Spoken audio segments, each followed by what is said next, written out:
Jumpa lagi dengan Bu Guru dalam Pesantren Ramadan.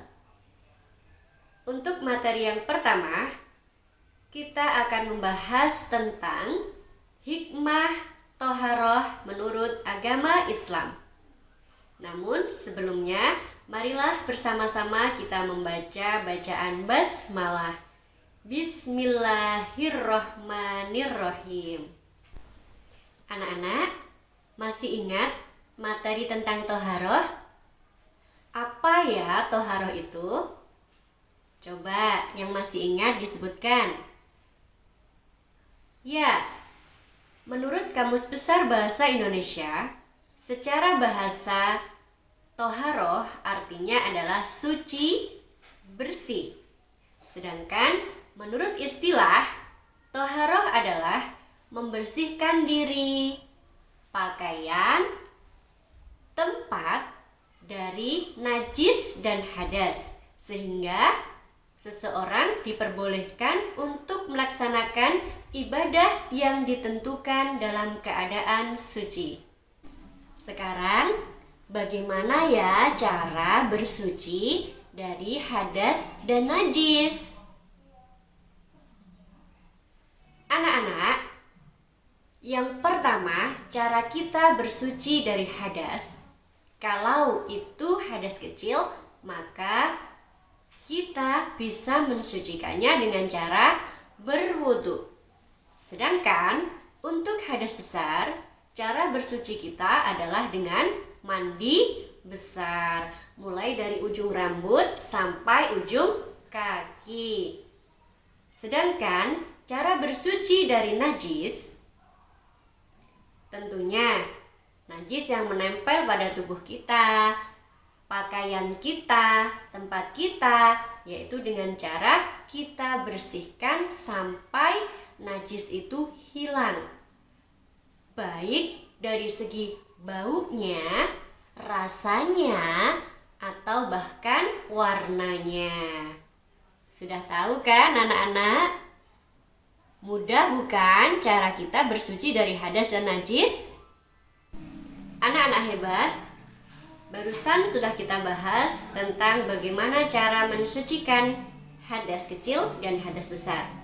Sekarang untuk kelas 1, 2, dan 3, coba kalian sebutkan apa saja yang termasuk hadas kecil yang bisa kita sucikan dengan cara berwudu, dan apa saja yang termasuk hadas besar yang mewajibkan kita untuk mandi besar. Sedangkan untuk kelas 4, 5, dan 6, perhatikan tugasnya ya.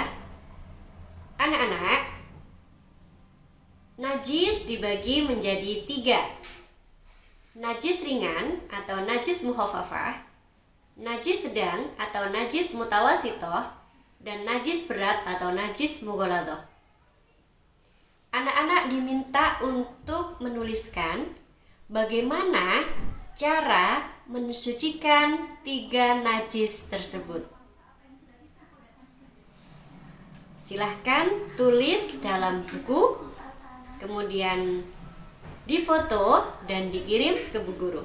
Sekarang kita akan berbicara tentang hukum toharoh. Ada yang tahu hukum toharoh? Ya, hukum toharoh adalah wajib, terutama bagi kita yang akan melaksanakan ibadah sholat.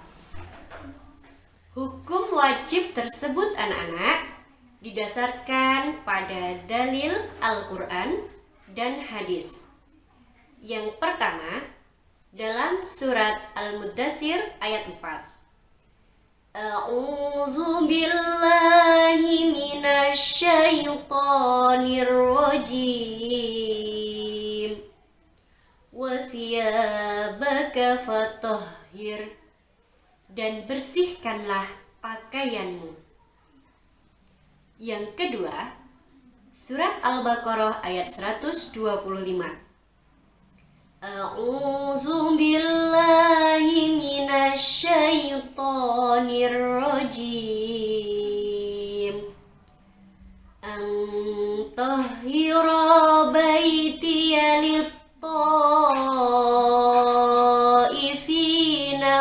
al-'akifina war-ruk'is sujud. Bersihkanlah rumahku untuk orang-orang yang tawaf, orang yang iktikaf, orang yang ruku, dan orang yang sujud. Dan yang ketiga, berdasarkan hadis Nabi yang diriwayatkan oleh Imam Muslim nomor 224, yang artinya sholat tidak diterima tanpa didahului dengan bersuci. Adapun tata cara toharoh, anak-anak, secara umum dapat kita laksanakan melalui 4 cara. 1. Membersihkan badan kita dari hadas dan najis. Yang kedua, membersihkan badan kita dari dosa-dosa yang telah kita lakukan. Yang ketiga, membersihkan hati kita dari akhlak tercela. Serta yang keempat, membersihkan hati kita dari selain Allah. Kalau tadi kita sudah mempelajari tentang apa itu toharoh, bagaimana caranya? Sekarang kira-kira apa ya hikmah yang bisa kita ambil dari toharoh itu menurut agama Islam? Yuk kita pelajari bersama, anak-anak. Yang pertama, toharoh merupakan bentuk pengakuan Islam terhadap fitrah manusia. Yang kedua, dengan toharoh bisa menjaga kemuliaan dan wibawa umat Islam. Ketiga, tentunya bisa menjaga kesehatan, karena dengan tubuh yang bersih, suci, maka penyakit juga akan takut untuk hinggap. Yang keempat, menyiapkan diri dengan kondisi terbaik saat menghadap Allah, tidak hanya bersih, tapi juga suci. Subhanallah. Demikianlah anak-anak materi pesantren Ramadan kita untuk hari pertama. Semoga kita semua bisa senantiasa menjaga lahir dan batin kita untuk senantiasa bersih dan suci, sehingga kita bisa beribadah kepada Allah dalam keadaan benar-benar suci.